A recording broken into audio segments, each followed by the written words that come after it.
Imagine, if you will, you share your life on YouTube, and then one day something happens.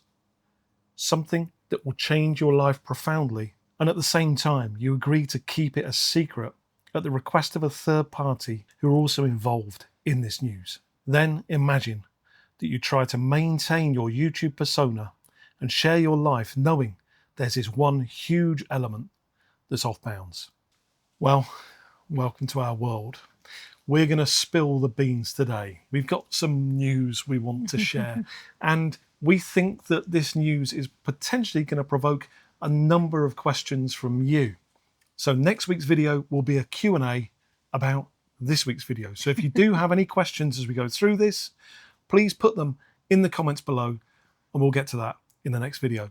Before we go any further, I want to state this is nothing to worry about. There's nothing negative, nothing challenging. So just grab a drink, pull up a chair, and let's get into it. Yeah, well, we harboured a dream of travelling the world full time, of selling everything we own to get out there on the road and travel. That's what we've thought about for years before we started doing it, wasn't it? So 4 years ago, we both retired early. I was 49 and Neil was 51. We sold our house and everything in it. We either sold it or we gave it away. We only kept what we could carry in our cases or a few trinkets that we left at my mum's house. Fast forward 3 years, we've travelled to 5 continents and numerous countries, and it's been absolutely fantastic. But I've been suffering with some health issues as a result of a bad accident I had just a year or so before we started travelling. And moving from bed to bed every week, every 2 weeks, every month, and carrying cases was really starting to take a toll. This is where we came up with the brilliant idea of buying a motorhome or an RV. So we searched and searched to find the perfect one for us, which we found. And the plan was that we'd be travelling for 6 months around the UK and Europe and 6 months travelling the rest of the world. Yes, that's 6 months in the motorhome travelling around Europe. And then one fateful day, things changed. And there is a third party involved in this fateful day as well. And they have said to us that they want us to keep this secret for now. And we have got a gentleman's agreement with them, and we're not about to break that. So what we're going to do today is share what the change is for us, not all the juicy details of how that change took place. That isn't to say you're not going to find out. Oh, you will. We've already made the video. Yeah, we have. The video is in cold storage, waiting on that third party to give us a green light of when we can share it. What we want to do today is share with you the impact of that change and where we are now. And basically, we were featured on an hour-long TV program back in November last year, which is yet to be aired. And in that program, we bought a house in Spain. And we're not going to be giving you any details about the TV show or how it all came together or why we did it and the ins and outs of it. So I said at the start of this video that you may well have some questions that we'll cover next week. Please don't ask any questions about the TV production or specifically about the house. We will get to that at the right time when the TV show is aired. Yes, that's right. What we want to share is what the change means for us and for To Go Roam, and the positives of that decision, and also the new challenges that we might be facing. Yeah, so let's go back to the motorhome and the significant challenge that we've had to overcome. As Sarah said, we bought the motorhome predominantly so that for 6 months each year we can travel at will around Europe. But there's this thing called the Schengen Rule. And the Schengen Rule defines, and this is since Brexit that this has been foisted onto us, and that is that 90 days in 180 we can spend in the Schengen countries, which is almost all of Europe, and then you have to get out.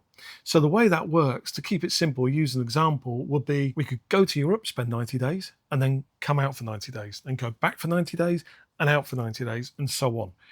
Which is fine, and we knew that when we bought the motorhome, and that's why we said we'll spend 6 months in Europe travelling, and then we'll drive it back to a storage place in the UK, and then the other 6 months of the year will go wider across the world. That was the plan. Yes. So the issue is, if we got the motorhome and the house and we can only spend 90 days, we're having to split that between two separate assets effectively. So I remember it well.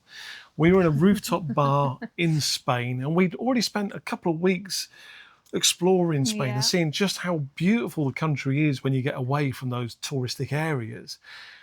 And I said to Sarah, I want to pose you a question. If you could only have the motorhome or the house, not both, which would you choose?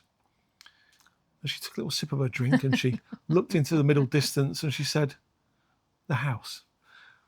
I was a little bit relieved because I felt the same way. And I'm sure you all know me well enough now to know that I look at things through a financial lens first before an emotional lens. Yeah. And all I was thinking is, if we can only spend 90 and 180 in either the house or the motorhome, then we're actually getting half the utility from each of those than I thought we would do, which means you're only getting a quarter of a year out of each of them.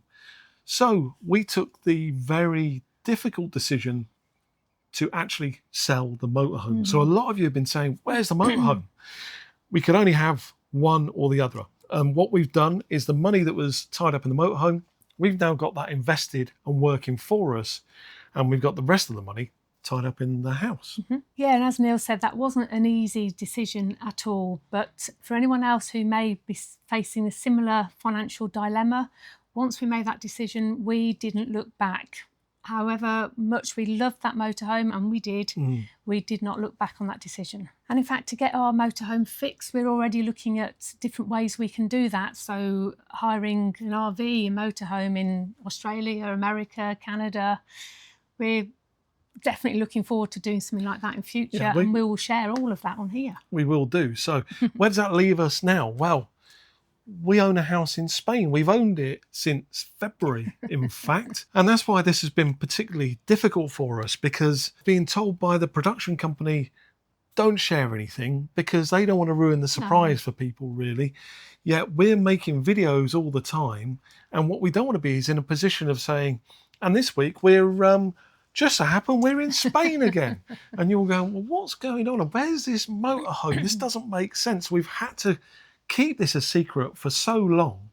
It's been really tough. Yeah, well, we sat down last week to think about it and to say, there's only just so much of this you can keep a secret, because it's actually affecting the content we can produce, because we're trying to work out, how does it look like we're traveling to multiple places when actually we're in Spain for 2 months at the moment. And we'll do sit down videos and do that. So it has been really tricky, isn't it? So we're using that house for up to 6 months a year as our kind of leaping off point for Europe, to be our home base to travel Europe. Yeah, and as we said, when we get the notification that the show is going to be televised, we will share that with you all, so we can all watch it together. We might even have a watch party. Yeah, and if you're not already signed up to our email list, you might want to head across there now. We have no idea when this is being shown. It could be at any time. We think it's going to be later this year, but as soon as we get the nod from the production company, we're going to let everybody on our email list know first. There's a link to our email list in the description below this video. So, Sarah, this has been a weight off. It has. We've been keeping this a secret for so long. So I'm really pleased that we've shared it, and I hope you feel the same now, because you might have already guessed. I don't know. And that's why I say we're going to do a Q&A video next week, because this might give you many more questions you want to ask, of like, well, do you not like traveling the world anymore, or how does this change how you budget? So you might want to ask questions about budget, travel, taxes, visas, residency, financial residency, and how this could work for you, because I think there is a few things in here that might just help other people think about how they can have this kind of nomadic lifestyle in a slightly different way. We, just to be clear, had no plan of buying a house. And when we share the video, the one that we said in cold storage about how all this happened, you are going to find it hilarious, because we found it very, very funny and crazy that we ever even got involved in this in the first place. So thanks for listening, everybody, and thank you again for all your lovely support. This is only going to be a positive for To Go Rome and for us too. the kind of content that we can produce now is going to be on a whole different scale to what we've ever produced before. And we really can't wait to start sharing that with you. And in fact, we're in England at the moment. We're not in Spain. We're here doing a cat sit, and we are starting a whole new series. We're actually hopping on a flight in just a couple of days' time. You're not going to see that for a few weeks, but that's going to be absolutely incredible. And the thing is, our dream remains world travel. What's yours?